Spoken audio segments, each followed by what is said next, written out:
अस्सलामुअलैकुम। Programme night addition में हम आपको खुश आमदीद कहते हैं। नाज़रीन, आज का अहम सवाल ये है कि शेर अफजल मरवत को पीटीआई से निकालने का सबब महज पार्टी डिसिप्लिन की खिलाफ वर्जी है या वजह कोई और है। आज तो नौबत यहाँ तक आ गई है कि शेर अफजल मरवत जब कौमी असम्बली के फ्लोर पर जाते हैं तो हुकूमती जो लोग हैं वो डेस्क बजा कर उनका इस्तकबाल करते हैं।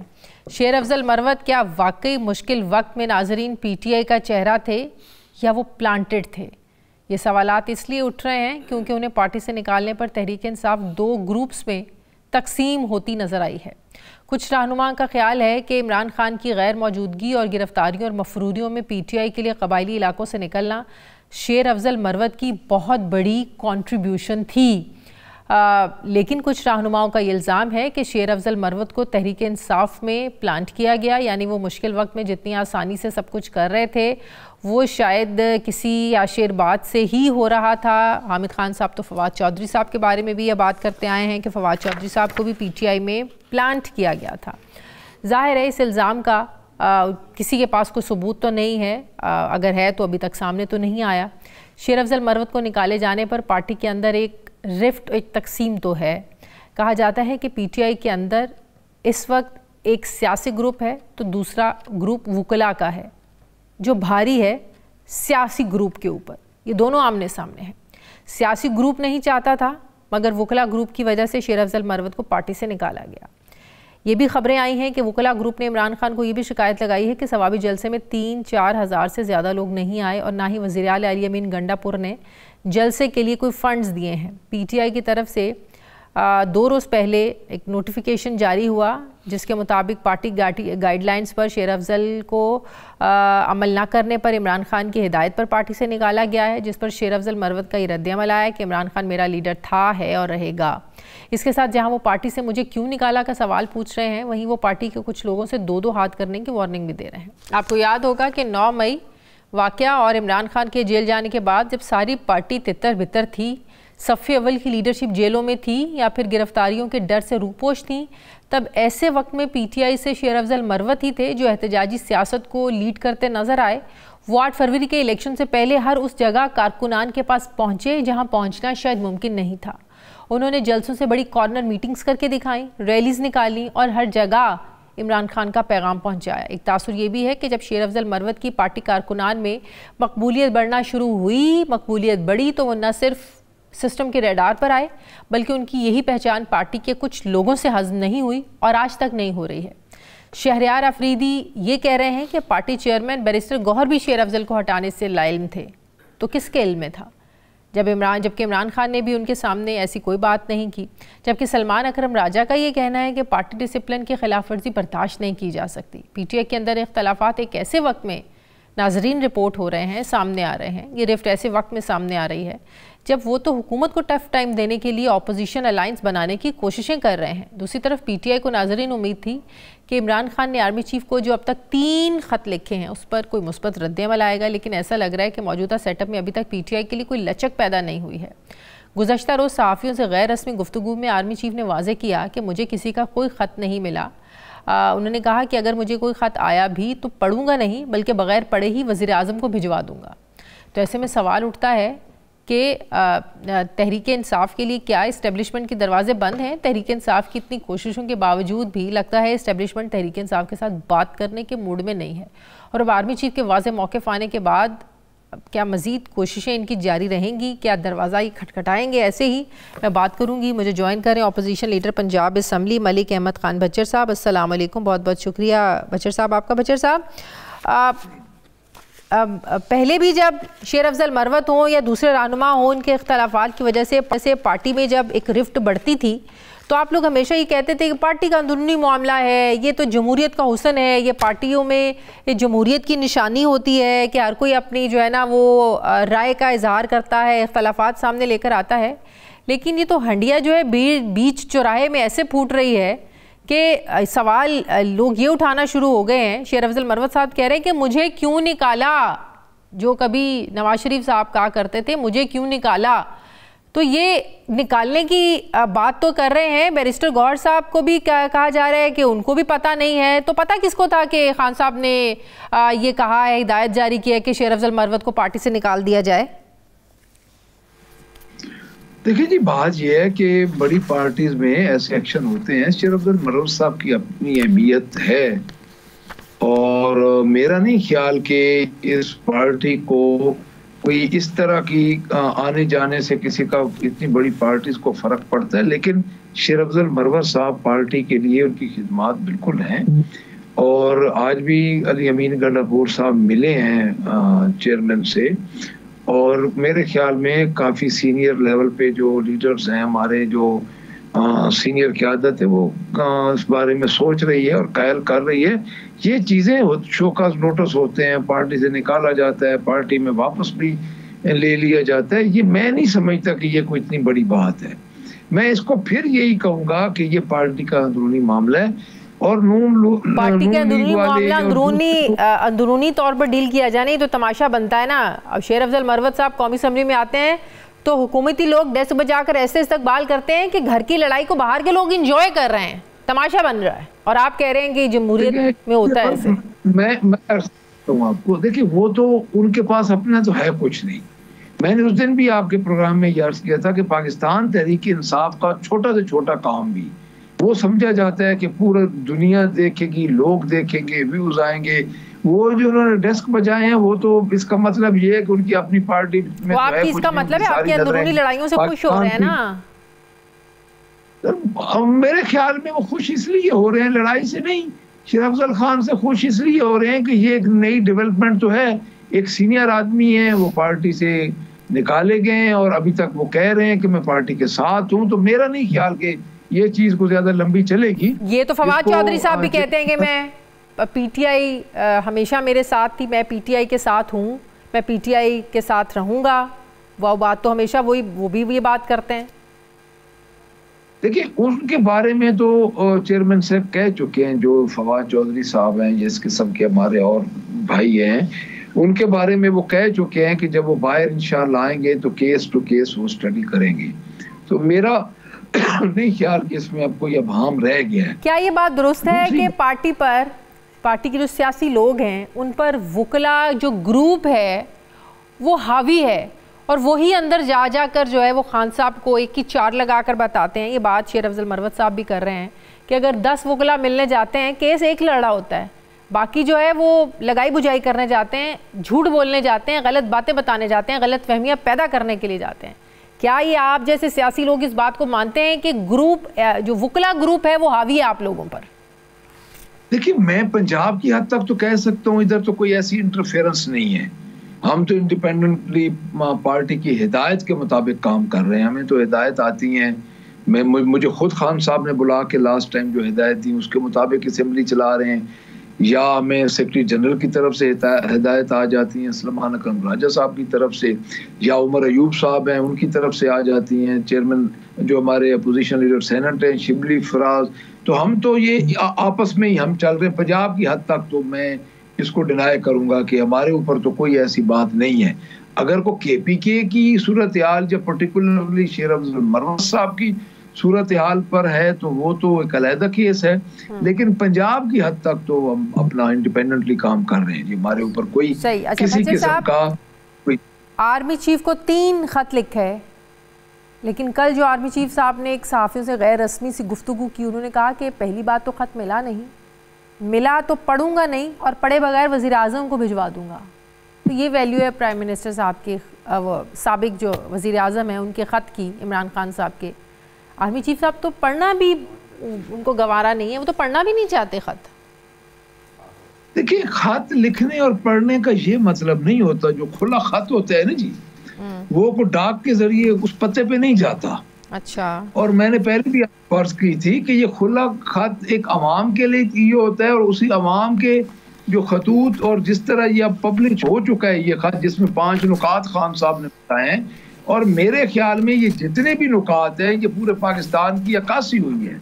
इन 5 नुकात को अगर आप गौर से देखें तो उसमें तो पहला धांधली वाला है, इंतखाबात में क्या इंतखाबात में धांधली नहीं हो, इतने बुरे तरीके से हुई है कि लोगों को पकड़ा गया, लोगों के प्रपोजल स्कैंडल को पकड़ा गया है, फॉर्म 47 के जरिए चेंज की गई है हर चीज। और उन्होंने एक ऐसी जमात जिसके मुतल्लिक 10 साल से जो मेफेयर फ्लैट्स और सर महल और पता नहीं क्या क्या इल्जाम लगते रहे। लेकिन आप लोगों के खुतूत को भी तो ये हुकूमत कह रही है ना कि ये फौज के खिलाफ एक बयानिया है। नहीं, कतन नहीं, इसमें आप तीनों खतूत पढ़ लें, कतन फौज के खिलाफ कोई बयानिया नहीं है। वो तो खुद इसको आप बना रहे हैं, उसके लिए मैं उसको तो कोई मैटर ही करता उनकी किसी बात को। दूसरा, हमारा जो है जमहूरियत का खात्मा हुआ, आपको पता है, सिंध हाउस लगा, रजीम चेंज हुआ, जिस तरह पाकिस्तान तहरीक इंसाफ के MNAs को सिंध हाउस में बंद किया गया, इलेक्टेड वजीर आजम को जिस तरह और उसकी बीवी पे नाजायज पर्चे दिए गए, जिस तरह हुकूमत खत्म की गई, उसके बाद आप खुद देख ले जो अगली जिस तरह ये हुआ है अपना इसका तीसरा, आप अगर देखें जो इनकी तरजीहात हैं, वो तरजीहात एक इलेक्टेड गवर्नमेंट की है ही नहीं। असल में होता क्या है, इलेक्टेड गवर्नमेंट के पास होता है मॉरल सपोर्ट होती है, वो तो इनके पास है नहीं। तो ये क्या, किस तरह की इनकी तरजीहात ही गलत सिमत में जा रही हैं। और दूसरा, आप लोगों की क्या तरजीहात हैं? कभी आप IMF को खत लिखते थे कि पाकिस्तान को कर्ज ना दिया जाए। दूसरा, PTI ने IMF मिशन को जो एक और डोजियर और ख़त भेजा है, आपको भी पता है कि फिर IMF के वफ़द ने चीफ जस्टिस से मुलाकात की है। आज सुप्रीम कोर्ट बार के सदर से, पाकिस्तान बार काउंसिल के लोगों से मुलाकात की है। तो आप लोग ऐसा क्या लिख रहे हैं कि उन्हें पाकिस्तान के सिस्टम के अंदर इतना घुसकर उन्हें इंटरफेरेंस करने का मौका मिले और वो पूछें कि अदालती सिस्टम ऐसे क्यों काम कर रहा है, इतने पेंडिंग केसेस क्यों हैं? आप लोग बाहर के ममालिक को, IMF को इतनी क्या ऐसी शिकायत लगा रहे हैं कि पाकिस्तान के सिस्टम के अंदर घुस रहे हैं वो लोग?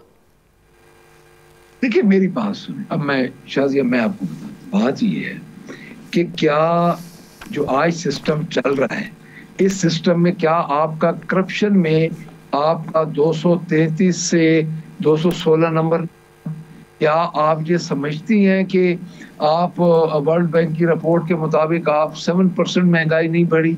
क्या तकरीबन 1 करोड़ तकरीबन 17 लाख लोग पिछले 2 सालों में बाहर नहीं चले गए? क्या इस वक्त जो ज़र मुबादला है 15 से 20 अरब रुपए का नुकसान नहीं हुआ पाकिस्तान को? देखिए, ये तो इंसानी हकूक की जो पामाली हुई है, जो कि खान साहब ने अपने खाते में भी इन्हीं चीज़ों का जिक्र किया है। 26th अमेंडमेंट के बाद क्या जुडिशरी का निजाम आपका कुछ रह गया? रही सही कसर इन्होंने निकाल दिया। इदारे जिम्मेदार है ना इस चीज के। IMF जिस तरह मोहतरमा ने भी एक दफा कैंगरू कोर्ट का, क्या आप chief justice of Pakistan IMF को जवाब दे होंगे? अदालती सिस्टम हमारा IMF को जवाब दे होना चाहिए? नहीं, नॉट एट ऑल, बिल्कुल नहीं होना चाहिए। मैं तो ये नहीं कह रहा, मैंने ये नहीं कहा। मैं कहा कि इनके करतूतों से, अल्ले तल्लों से, इनकी जो मौजूदा माशी हालात हैं उनको देख के तो जाहिर है जिन्होंने पैसे देने होते हैं उन्होंने पूरा पता तो करना होता है। इस वक्त फंडामेंटल राइट कहाँ है? बुनियादी इंसानी हकूक को बहाल है इधर? कतन नहीं, बिल्कुल नहीं बहाल। पुलिस इस वक्त पूरी तरह उसने डोमिनेट किया हुआ है, एक बनाना रिपब्लिक बन चुका है पाकिस्तान। इनकी मर्जी आती है जिसको गोली मार देते हैं, इनकी मर्जी आती है जिसको पकड़ के अंदर कर देते हैं, इनकी मर्जी आती है खवातीन पे पर्चे दे देते हैं। देखिए कितनी खवातीन पे पर्चे हैं। खान साहब, उनकी बीवी डॉक्टर यास्मीन राशिद और जितनी और हमारी खवातीन हैं, उन जो अंदर रह के आई हैं, आलिया हमजा और सनम जावेद और जितनी भी खतीजा शाह, तैयबा राजा, जितनी आप खवातीन को देखें, इन पे कितने बड़े बड़े पर्चे इन्होंने किए हैं। इन्होंने कलाशनकोव और मिसाइल मारे हुए हैं। सही, ठीक है, बहुत बहुत शुक्रिया, बहुत शुक्रिया। लीडर पंजाब असम्बली मलिक अहमद खान भच्चर साहब मेरे साथ हैं, बहुत शुक्रिया आपका। मुझे ब्रेक लेनी है नाज़रीन, वापस आते हैं एक वक्फे के बाद।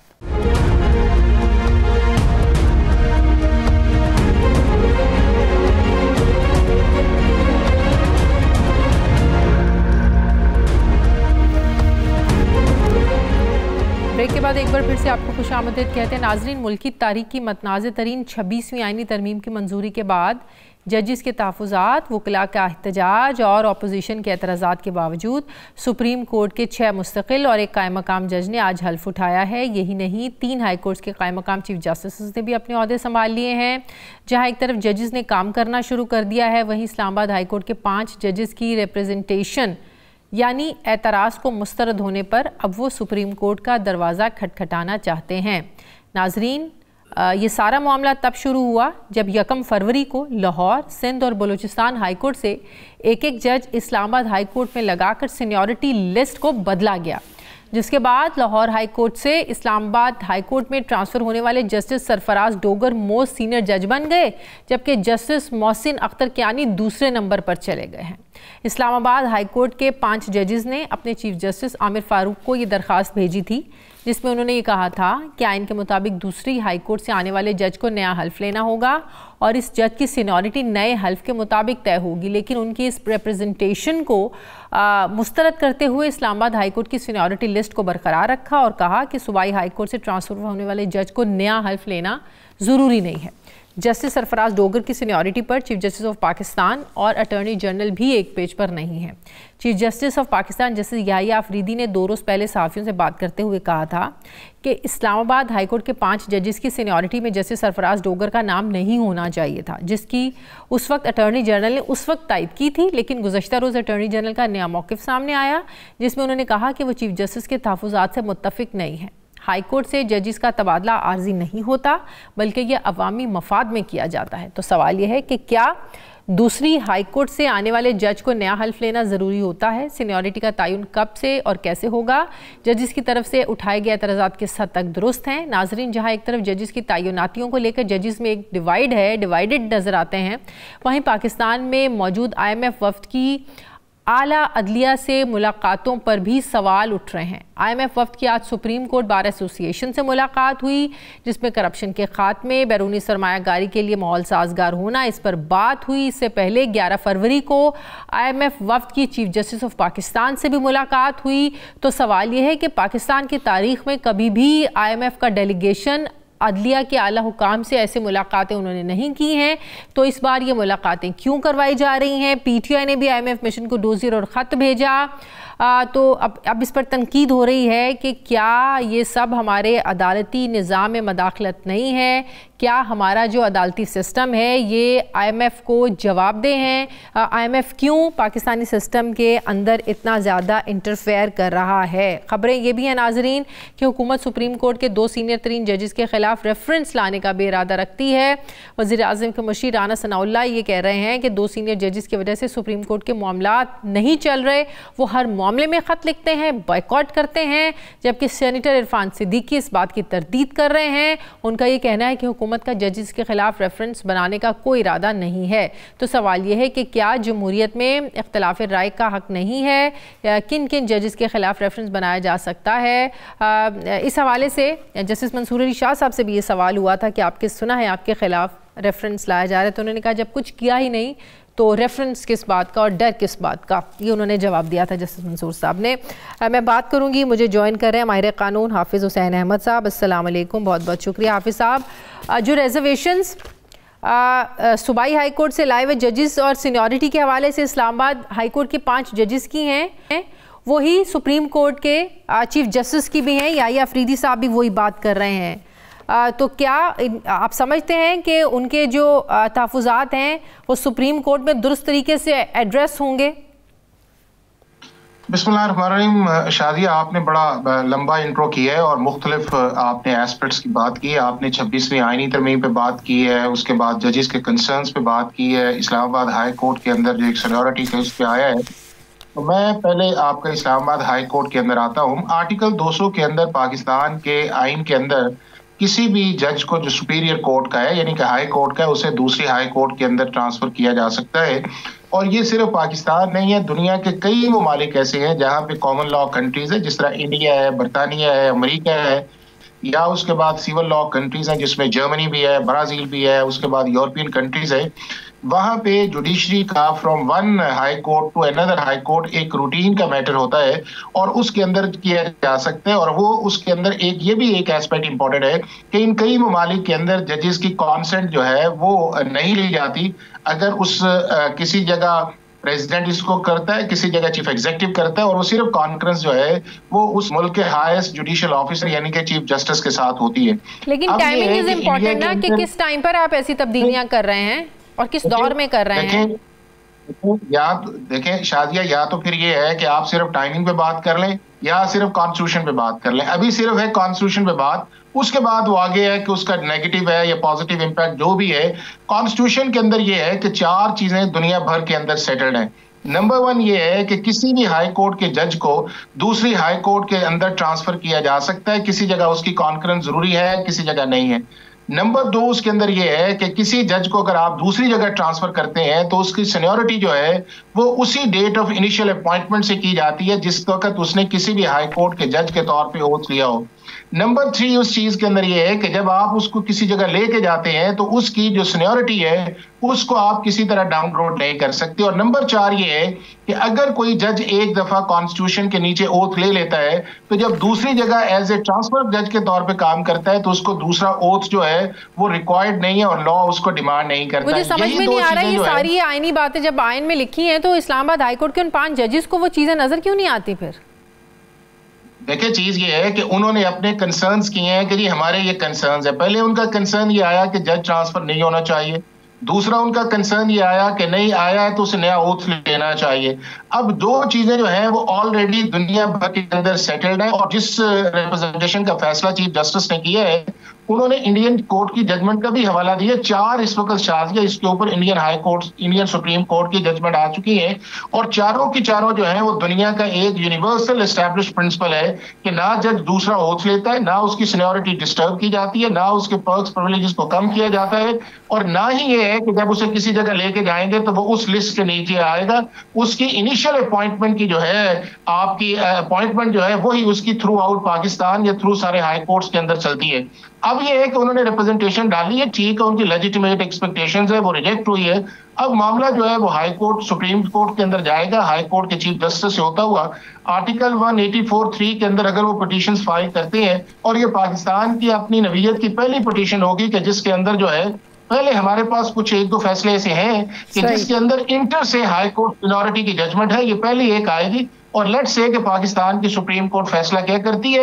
अभी जो आपका आर्टिकल 194 है या आर्टिकल 200 जो है उसके मुताबिक किसी किस्म की ना सीनियरिटी चेंज की जा सकती है, यानी कि जो जज आए ना सेकंड ओथ की जरूरत है और ना ही कोई कॉन्स्टिट्यूशनल रिक्वायरमेंट। मतलब कि अब जस्टिस सरफराज डॉगर की जो सीनियरिटी जिस सीनियरिटी नंबर पर वो आए हैं वो उसी पर रहेंगे, यानी कि नहीं वो जिस नंबर पे आए हैं वो उसी पे रहेंगे। हाँ। और जहां पे वो आएंगे अगर उससे जज जूनियर अपॉइंट किए गए हैं तो वो ऊपर आएंगे और अगर उनसे पहले के अपॉइंट है तो उनसे नीचे जाएंगे जी।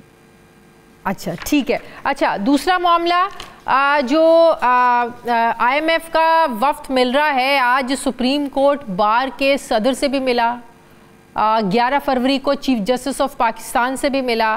क्या आप समझते हैं कि ये अदलिया के मामलात में पाकिस्तानी सिस्टम में बहुत हद तक मुदाखलत है जो होनी नहीं चाहिए? देखिए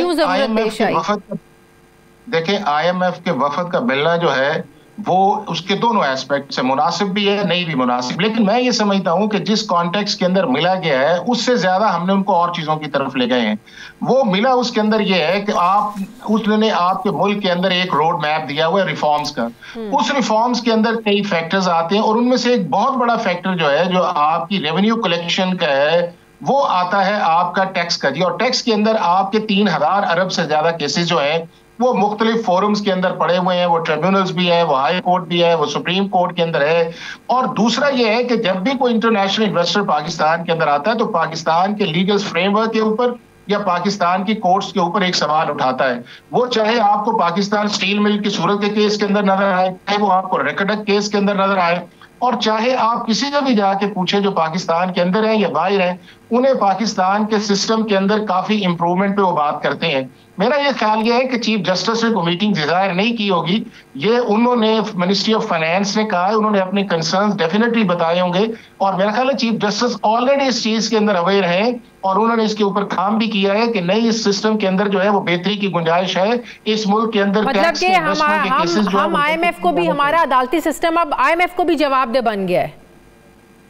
नहीं, जवाबदेह नहीं है, लेकिन आप ये बताएं कि जब आप काम नहीं करेंगे या जब आप देखें कि अब आप देखें एग्रीकल्चर टैक्स जो है आपने इतने साल नहीं लगाया तो अब आपने IMF कहने पे लगाया कि आपने अपनी इकोनॉमी को डॉक्यूमेंट तो IMF जिनको पैसे दे रहा है, जो पैसे वसूल कर रहे हैं, जो जिम्मेदारान हैं, उनसे जब आप लेने का पाबंद है या हमारे अदालती सिस्टम से जवाब लेने का पाबंद है? ख्वाजा आसिफ खुद ये बात एक्सेप्ट कर चुके हैं कि जाहिर है मजबूरी है, कोई शौक से तो नहीं हुआ, मतलब कि पैसा अगर लिया है तो हमें मजबूरी में बहुत कुछ करना पड़ेगा। लेकिन शाजिया बात यह है कि वो थोड़ा सा उसको ज्यादा पॉलिटिकल एंगल, बात सीधी सी है कि आपको अपने मुल्क के अंदर रिफॉर्म्स चाहिए, आपको जुडिशल रिफॉर्म्स चाहिए, गवर्नेंस चाहिए, एडमिनिस्ट्रेटिव रिफॉर्म्स चाहिए, आप अपने मुल्क की इकोनॉमी को डॉक्यूमेंटेशन की तरफ लेके जाएं, आप अपने टैक्स को बेहतर करें, बाहर से बंदा आए वो आपके मुल्क के ऊपर सिस्टम के ऊपर ट्रस्ट करें। ये वो सारी चीजें जो मैं आप सब हम उसमें कहते भी और मानते भी हैं। अगर उस कॉन्टेक्स्ट के अंदर IMF आया और उसने आके कंसेंसस, और डेफिनेटली उन्होंने मिनिस्ट्री ऑफ फाइनेंस से बात की होगी, तो मिनिस्ट्री ऑफ फाइनेंस से कहा होगा कि हम तो कर रहे हैं, अगर आप समझते हैं तो आप इस मुल्क के चीफ जस्टिस को जाके मिलें, और चीफ जस्टिस पहले रिटर्न शो की होगी, फिर उन्होंने आया होगा। तो मेरा ख्याल है कि इस बात को ज्यादा एग्जैजरेट किया जा रहा है। इतनी बात ऐसी नहीं है कि IMF पाकिस्तान के इंटरनल मैटर्स के अंदर रुक दिया जाए। हाँ, एक चीज ऐसी है कि मुनासिब नहीं है और पाकिस्तान को अपने हाउस को खुद इन ऑर्डर करना चाहिए, और स्पेशली जुडिशरी को, और ये सारी रिस्पॉन्सिबिलिटी पाकिस्तान के चीफ जस्टिस और उनके ब्रदर जजेस। हाफिज साहब, क्या ये बात दुरुस्त है कि हुकूमत 2 सीनियर तरीन जजेस के खिलाफ रेफरेंस लाने का इरादा रखती है? देखिए शाजिया, ये तो बात जो है ये जवाब तो वही देंगे जिन्होंने लाना है, और मेरा ख्याल है मोस्ट रेलिवेंट आदमी जो है वो आपका लॉ मिनिस्टर है या आपका अटॉर्नी जनरल है। बाकी तो सारी आएंगी पॉलिटिकल स्टेटमेंट। लेकिन मैं इसका कॉन्स्टिट्यूशनल एस्पेक्ट आपको ये बताता हूं कि अगर आर्टिकल 209 के नीचे अगर रेफरेंस फाइल किया जाता है तो उसके 3 ऑप्शंस हैं। कोई शख्स भी फाइल कर सकता है, गवर्नमेंट भी फाइल कर सकती है, और सुप्रीम जुडिशियल काउंसिल खुद कॉग्निजेंस भी ले लेती है। और अगर फर्स्ट प्रोसेस से निकल के वो वेरिफिकेशन उस लेवल पे चली जाती है इसके अंदर जुडिशियल मिसकॉन्डक्ट या आपका इंटेलेक्चुअल मिसकॉन्डक्ट इस पे आता है, और अभी भी एक सुप्रीम कोर्ट के जज साहब जो है उन्हें सुप्रीम जुडिशियल काउंसिल ने फारिग किया है, तो अगर स्टेप 2 प्रोसीडिंग स्टार्ट होती है तो फिर जिसके खिलाफ भी रेफरेंस जाता है वो उस रेफरेंस की प्रोसीडिंग का हिस्सा जो है वो नहीं बनता, और उसकी जगह दूसरा जो सीनियर मोस्ट जज है वो आ जाता है। ये है एक कॉन्स्टिट्यूशन। लेकिन मेरा ये ख्याल ये है कि बजाय इन चीजों पे मैं बात करने के, इस जुडिशरी को खुद चाहिए और इन जजेस को खुद चाहिए कि वो अपना माइंडसेट जो है वो आफ्टर 26 कॉन्स्टिट्यूशन मैनुअल एक तरफ आए। ये आपस के अंदर हर वक्त लेटर लिखना, ऑब्जर्वेशन देनी, एक दूसरे के खिलाफ रिटन ऑर्डर्स करना, ये पाकिस्तान के जुडिशियल सिस्टम के लिए या पाकिस्तान की सुप्रीम कोर्ट के लिए मुनासिब नहीं है। जितना अर्ली इसको डिसाइड कर लेंगे या जितना अर्ली 26 कॉन्स्टिट्यूशन अमेंडमेंट को डिसाइड कर लेंगे, ये इशू ठीक हो जाएंगे। नहीं तो लॉन्ग रन के अंदर मैं ये देख रहा हूँ कि पाकिस्तान की सुप्रीम कोर्ट के अंदर जो है वो अच्छी चीजें नहीं होने जा रही। बहुत शुक्रिया हाफिज एहसान अहमद साहब, माहिर कानून, बहुत बहुत शुक्रिया आपका। मुझे ब्रेक लेने नाज़रीन, वापस आते हैं छोटे से वक्फे के बाद।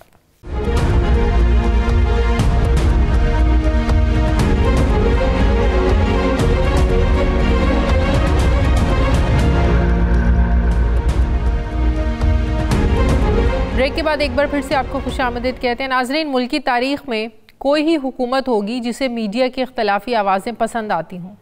ज़ाहिर है हर हुकूमत चाहती है कि आवाम के टैक्स मनी से स्याह करे, सफ़ेद करे, उसकी निशानदही करने वाला, उसे पूछने वाला कोई ना हो। और अगर हुकूमत की नालायकियों और नाअहलियों पर बात करें भी तो उसे चाहे जितना भी जमहूरियत का हुस्न कहा जाए, हुकूमत को तकलीफ़ तो होने लगती है। जो तकलीफ़ हुकूमत को आज मीडिया से है, ये अपोजिशन में रहते हुए कभी ना थी, शायद कभी हो भी ना। जो तकलीफ़, जो मसला हुकूमत को आज मीडिया से है, ये माजी में हर हुक्मरानी का ख़ासा हुआ करती है। जो तकलीफ़ हुकूमत को आज मीडिया से है, ये अपोजिशन में रहते हुए जमहूरियत का हुस्न और लाजमी जुज़ क्यों होता है। जो तकलीफ़, जो मसला हुकूमत को आज मीडिया से है, ये फ़ेक न्यूज़ की नहीं बल्कि ऑथेंटिक न्यूज़ की है। जो मसला हुकूमत को आज मीडिया से है, वो साइबर क्राइम एक्ट और हद तक के इज़्ज़त कानून से क्यों दूर नहीं होता। जो मसला हुकूमत को आज मीडिया से है, वो यूरोपीय यूनियन और अक़वाम मुत्तहिदा के एतराज़ात के बावजूद क्यों कायम है। जो तकलीफ़ हुकूमत को आज मीडिया से है, वो जमहूरी ममालिक में कहीं महसूस नहीं की जाती। दुनिया भर में सिविल केसेस को फ़ौजदारी केसेस बनाकर कहीं मीडिया को काबू नहीं किया जाता। जो तकलीफ़ हुकूमत को आज मीडिया से है, वो हुकूमत के तरक्की के बयानिए पर ट्रांसपेरेंसी की रिपोर्ट की है, जिसमें तरक्की का पोल मीडिया ने खोल दिया है कि तरक्की एक तरफ, पाकिस्तान में तो करप्शन बढ़ रही है। जो तकलीफ़ हुकूमत को आज मीडिया से है, क्या वो फॉर्म 45 और फॉर्म 47 के फ़र्क से तो पैदा नहीं हुई। आज सहाफ़ती तंजीमें इसे काला कानून कह रही हैं। माजी में भी बहुत से क़वानीन तारीख़ का हिस्सा बन गए हैं और मीडिया की तवाना आवाज़ आज भी पाकिस्तानी अवाम के वॉच डॉग के तौर पर काम कर रही है। और आज के इस सोशल मीडिया के दौर में हुकूमत की ये तकलीफ़ कैसे दूर होगी, पूछते हैं सीनियर सहाफ़ी और तज्ज़ियाकार जाहिद हुसैन साहब से। अस्सलाम वालेकुम, बहुत बहुत शुक्रिया जाहिद हुसैन साहब। आपको भी पता है पूरे मुल्क के जो सहाफ़ी हैं वो पीका तरमीमी बिल के ख़िलाफ़ मुल्क के मुख्तलिफ़ शहरों में एहतजाज हो रहे हैं, अलामती भूख हड़ताली कैंप सहाफ़ियों ने लगाए हुए हैं। सहाफ़ी तो कह रहे हैं कि हम फेक न्यूज़ के और रेगुलेशन के ख़िलाफ़ नहीं हैं। मसला ये है कि जब आपने कोई कानून बनाना है, कोई तरमीम करनी है, तो जो स्टेक होल्डर्स हैं आप उनसे मुशावरत क्यों नहीं करते? आप कवानीन पास कर देते हैं, उसके बाद आप जब देखते हैं कि जो है इस पर तनकीदी आवाज़ें उठती हैं, फिर आप कहते हैं नहीं नहीं नहीं अभी तो कानून बनना है। तो ये जो हम बात करते हैं कि हुकूमतें ऑपोजिशन में जब ये होती हैं, जब नून लीग ऑपोजिशन में थी तब पीका एक्ट के साथ ये लोग खड़े हुए थे कि ये ज्यादती है, तहरीक इंसाफ के दौर में ये तनकीद करते थे। तो ये मसला कब ठीक होगा, कब दुरुस्त होगा? क्या वाकई मसला फेक न्यूज़ का ही है? देखिए, असल में बात सिर्फ ये नहीं है कि सहाफ़ियों के हुकूक मुतासिर होते हैं। इसमें पूरे जो है इसका इतलाक़ जो है वो आवाम पे भी पड़ता है। एक ऐसा कोई भी ऐसा शख्स हो जिसके मुतालिक हुकूमत ने फैसला कर लिया कि उसके जो भी चाहे व्हाट्सएप पे भी जो पैगामात है या किसी तौर पे अनविटिंगली या अनविटिंगली किसी की तनकीद का एक हिस्सा बन के आते हैं, उसके खिलाफ भी एक केस बन जाते हैं इसमें। तो असल मसला जो इस वक्त आता है, ठीक है सहाफ़ी इससे सबसे ज़्यादा शायद मुतासिर होंगे, लेकिन इसमें जो है जैसे कि ये फ्रीडम ऑफ एक्सप्रेशन पर ये के खिलाफ ये कानून है। और अगर आप देखें, जैसे आपने पहले बात सही की, ये क्रिमिनलाइजेशन ऑफ एक्सप्रेशन है, फ्रीडम ऑफ है कि आपने जो है सिर्फ कोई शख्स जो है अगर कोई आवाज़ उठाता है, कोई हुकूमत के खिलाफ बात करता है या किसी इदारे के खिलाफ बात करता है या तनकीद करता है उस पर, तो ये सारे इस दायरे कार में आते हैं। और ये इसका जो एक लिहाज से देखा जाए तो जमहूरी हुकूक पे ये कदगन लगी है। अब सवाल ये पैदा होता है कि इस हुकूमत ने जो बनाया है, बिल्कुल आपकी बात बिल्कुल सही है कि जो भी हुकूमत आती है वो सबसे पहले उसकी कोशिश ये होती है किसी तरह से जो है आवाम की आवाज़ या सहाफ़ी जो एक आज़ाद सहाफ़त होती है उसकी आवाज़ को ख़त्म किया जाए, तनकीदी आवाज़ों को। इन अदर वर्ड्स तनकीद, बिल्कुल असल बात वही होती है। उनको सिर्फ वो पसंद आती है जो कि उनकी जो है हिमायत में बात की जाए, उनके एको की जाए, जो कि भी जो कुछ भी वो खबर देते हैं उसके ऊपर एको किया जाए। और जहाँ तक इस चीज़ का ताल्लुक है कि फेक न्यूज़ का सबसे बड़ा इदारा तो खुद हुकूमत है। जिस किस्म की खबरें आप प्लांट करते हैं या किस्म के जो दावे करते हैं वो तो फेक न्यूज़ के दायरे कार में तो वो चीज़ आती है लेके। अब मसला ये आता है कि देखें, बिल्कुल सही बात है कि ये पीका का कानून जो है सबसे पहले 2016 में जो मुस्लिम लीग की हुकूमत थी उसके थी, और उस वक्त जो है वो PTI ने और दूसरे लोगों ने मुखालफत की थी। अच्छा, उस वक्त का जो कानून था वो यानी जितनी अब उसमें और एडिशन हुई है वो शायद नहीं था, लेकिन तो भी उसके खिलाफ सहाफ़ियों ने और जमहूरी और दूसरी जमातों ने उसके खिलाफ आवाज़ उठाई। जाहिद हुसैन साहब, मुझे एक बात बताएं, ये फेक न्यूज़ है, कोई खबर फेक न्यूज़ है या ऑथेंटिक है, इसको जांचने का पैमाना क्या होगा? आपको भी बेहतर पता है, सहाफ़ी अपना ज़ाहिर है सोर्स तो नहीं बताता है, तो ज़ाहिर है जिस हुकूमत को कोई ख़बर या तनकीद अपने ऊपर पसंद नहीं आएगी वो फेक न्यूज़ का मुकदमा करेंगे, उसको जो है ना वो ज़ाहिर है फ़ाइन होगा या उसको जेल में जाना पड़ेगा, जो भी जुर्माना है उसको अदा करना पड़ेगा। तो इसको जांचने का पैमाना क्या होगा कि ये फेक है या ऑथेंटिक? देखिए, बिल्कुल सही बात आपने की। असल मसला यही आता है कि हुकूमत खुद जज है, ज्यूरी है और एक लिहाज से उसको और एक प्रोसिक्यूटर भी है। तो ये कहीं भी दुनिया में नहीं होता है। एक ट्रिब्यूनल बनाएंगे और जो है वो तय करेंगे कौन सी चीज़ फेक न्यूज़ है, क्या जो है इसके खिलाफ वर्जी हुई है। अब मसला ये आता है कि ऐसे कहाँ पे इस किस्म के कानून जो दुनिया में पड़े थे। जैसे मैंने पहले बात की कि पीका के कानून थे उसके ऊपर जो है इसमें पहले PTI के ज़माने में उसमें और ज़्यादा चीज़ें डाली गई थी जो कि फिर बाद में इस्लामाबाद हाई कोर्ट ने उसको ख़त्म करवा दिया था।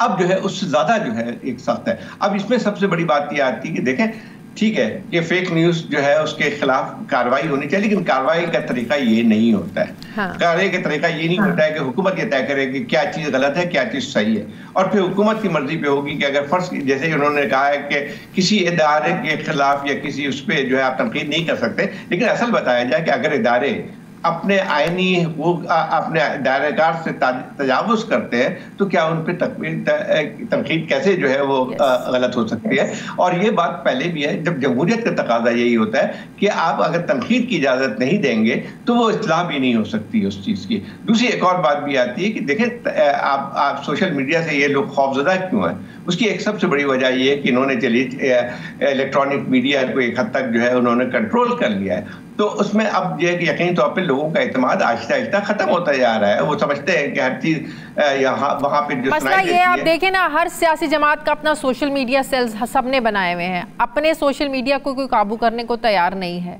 जाहिर है मौजूदा हुकूमत की कोशिश है कि वो सोशल मीडिया सेल जो तहरीके इंसाफ चला रही है या जो तहरीके इंसाफ की ज़ुबान बोलता है सिर्फ उसको बंद किया जाए। मसला यहाँ मफादात का है, मसला सिर्फ यहाँ पर यह है कि जो आपके खिलाफ तनकीदी आवाज़ उठ रही है आपको उसको दबाना है। यहाँ कोई पीका कानून या इस तरह का कोई मसला नहीं है, फेक न्यूज़ का तो मसला लगता ही नहीं है यहाँ पे।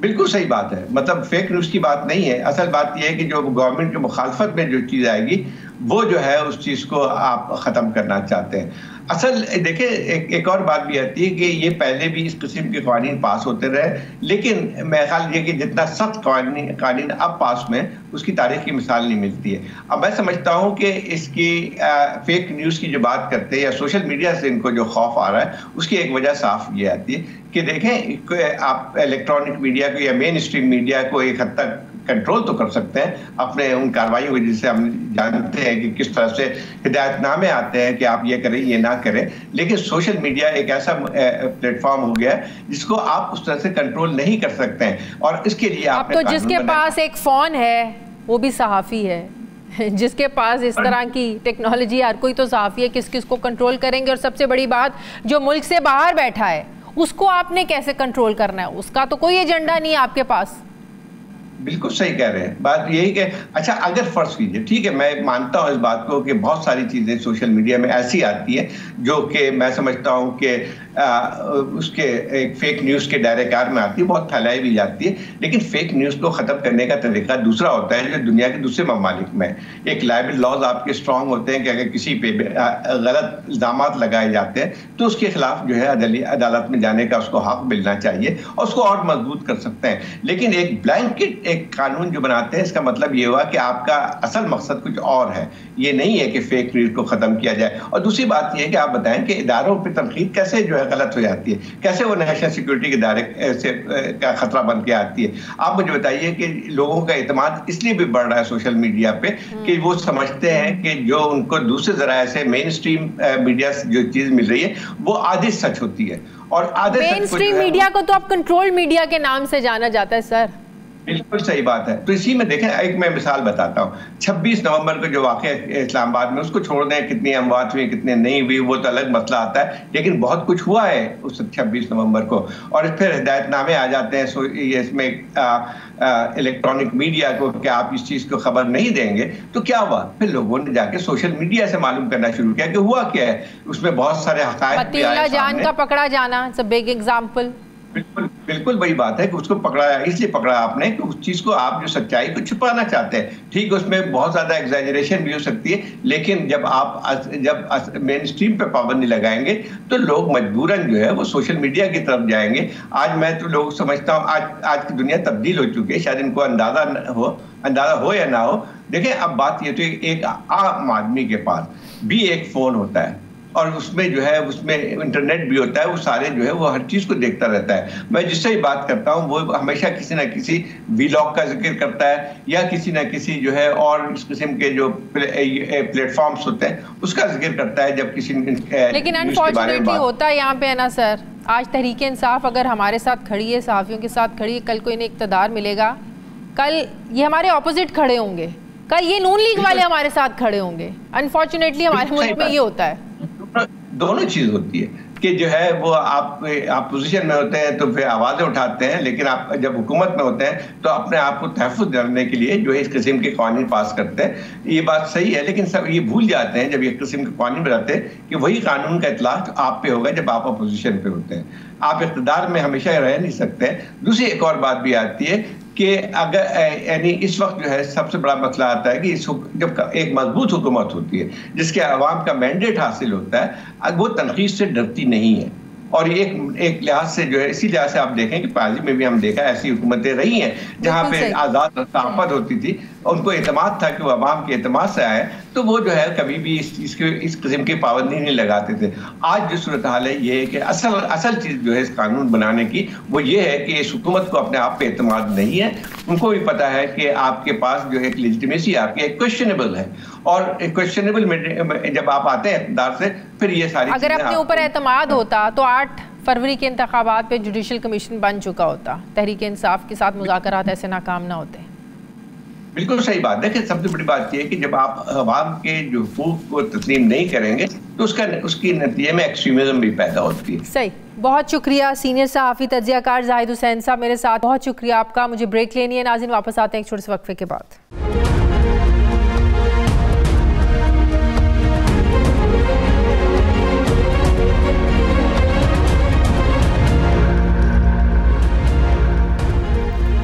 ब्रेक के बाद एक बार फिर से खुश आमदीद कहते हैं। देर आए दुरुस्त आए नाजरीन, 70-75 सालों से हम ये सुनते और लिखते आए हैं कि पाकिस्तान एक ज़रई मुल्क है, लेकिन यहाँ 7 दहाइयों के बाद भी बड़े बड़े एग्रीकल्चर डिपार्टमेंट होने के बावजूद भी कोई ऐसा इनकलाबी मंसूबा या टेक्नोलॉजी नहीं आई जिससे पाकिस्तान सही मानों में एक ज़रई मुल्क होने का हक़ अदा कर सके।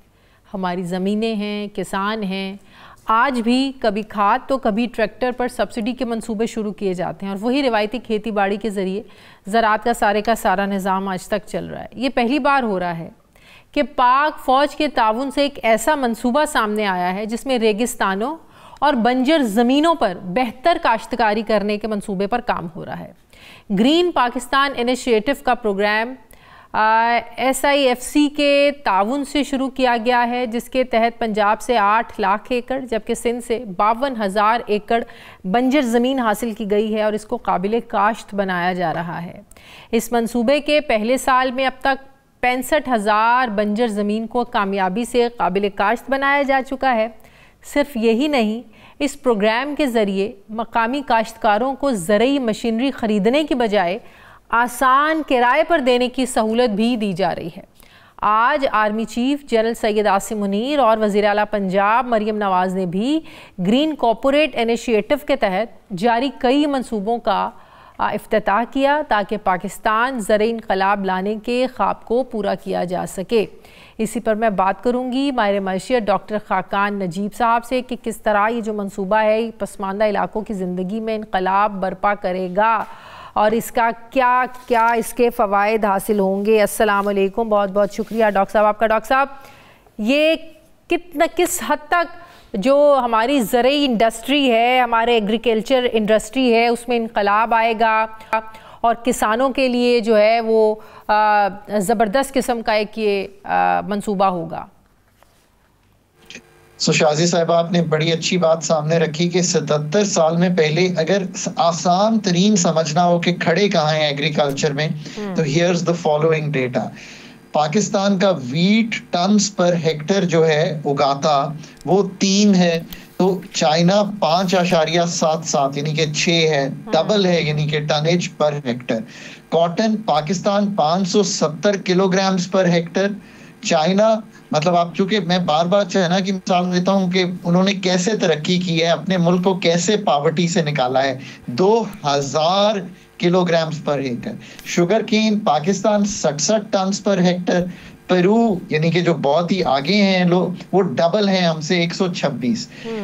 नजर ये आना शुरू हुआ है कि पाकिस्तान के एग्रीकल्चर की जो पैदावारी सलाहियत है वो बहुत कमजोर है। ये क्यों कमजोर है ये भी बड़ा क्लियर है, मतलब बीटी कॉटन नहीं अब तक कर सके, बेहतर क्रॉप्स इसलिए नहीं ला सके, क्रॉपिंग पैटर्न भी ठीक करना है।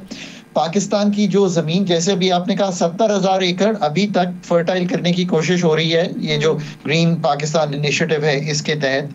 दूसरी बात, आपने बेहतर बीज देना है, आपने फाइनेंशियल इंटरमीडिएशन बेहतर करनी है, फिर सबसे बढ़ के इंट्रोड्यूसिंग मॉडर्न फार्म प्रैक्टिसेस। एक अदारा यही बना है जिसको कहते हैं land and information systems.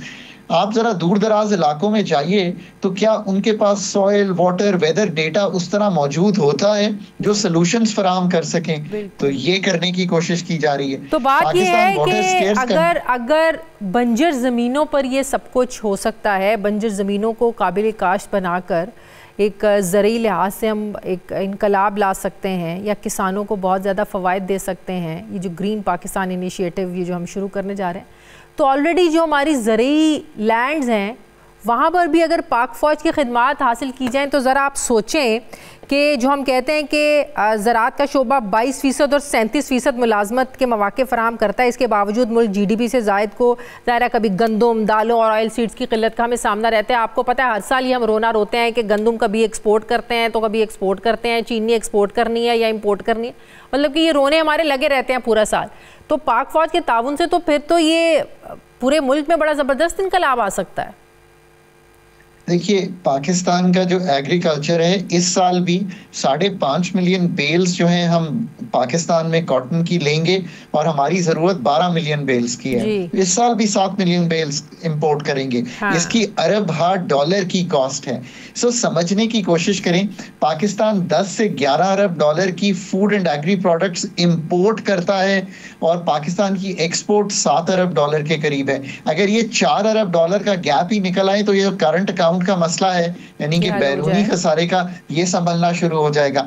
So what I am trying to say is कि जो वेस्टलैंड्स हैं, जो बायोडाइवर्सिटी की कंजर्वेशन है, फॉरेस्टेशन है, फिर जिस तरह आप कहा जा रहा है कि हम कॉर्पोरेट फार्मिंग की तरफ आएंगे ताकि जो बिल्कुल हाई प्रोडक्टिविटी एग्रीकल्चर है, प्रिसिजन एग्रीकल्चर है, हम उस तरफ जा सकें।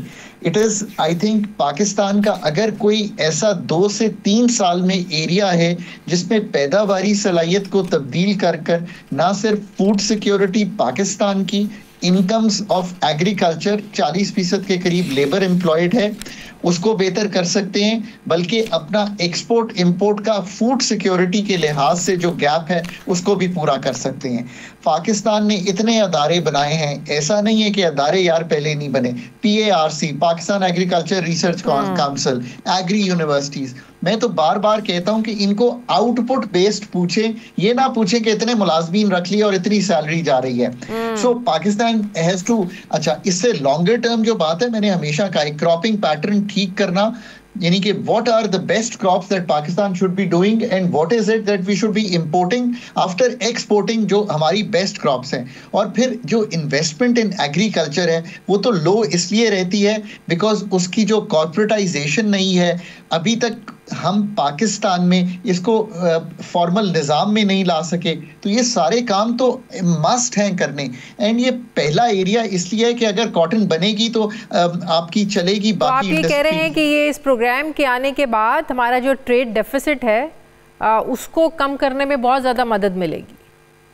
हर सूरत में अगर 7 अरब की एक्सपोर्ट है और $11 की इंपोर्ट है, इस 4 अरब का अगर गैप निकालें, फिर एक और चीज देखिए, पाकिस्तान की फूड सिक्योरिटी से बढ़कर सारे जो मिडिल ईस्ट की फूड सिक्योरिटी है, पाकिस्तान को तो हलाल फूड का सबसे बड़ा एक्सपोर्टर होना चाहिए दुनिया में। अब आप सोचें कि साउथ अमेरिका का एक मुल्क दुनिया का सबसे बड़ा इंपोर्टर है जहां पे हलाल फूड ही नहीं बनता। आई मीन यार, what we have to think through is के, अच्छा एक मैं आपको बात कहूं, ये लोग डरते हैं, कहते मैन्युफैक्चरिंग में पाकिस्तान को कंपेटिटिव बनाना बहुत मुश्किल काम है, बिकॉज दुनिया में मैन्युफैक्चरिंग में साउथ कोरिया से पाकिस्तान जब कंपीट करेगा मुश्किल आएगी। पर एग्रीकल्चर एक ऐसा एरिया कि उसकी कंपेटिटिवनेस बढ़ाना कदरे आसान है, पर फार्मर की एजुकेशन, बीज सही, उसके लॉस सही लाना, फाइनेंशियल इंटरमीडिएशन, फाइनेंशियल फ्लोज होना, पाकिस्तान की इस सेक्टर को फॉर्मलाइज करना, कॉर्पोरेट फार्मिंग में जाना, वाटर पैटर्न्स को ठीक करना, मतलब ताकि पाकिस्तान अगर स्केर्स है तो precision agriculture, optimized fertilizer management, advanced irrigation and crop yields, अगर ये सब कुछ करेंगे 3 साल में इन्हीं क्रॉप्स की 20% भी यील्ड बढ़ा लेंगे तो बहुत प्रोडक्टिविटी में फर्क पड़ जाएगा और आपकी food security plus exports impact हो जाएंगी। बहुत शुक्रिया माहिर माशियत डॉक्टर खाकजीब साहब मेरे साथ थे। बहुत बहुत शुक्रिया डॉक्टर साहब आपका। नाज़रीन, प्रोग्राम का वक्त ख़त्म हो गया। फीडबैक दें, अपना ख्याल रखें, मुझे इजाज़त दें। अल्लाह हाफ़िज़।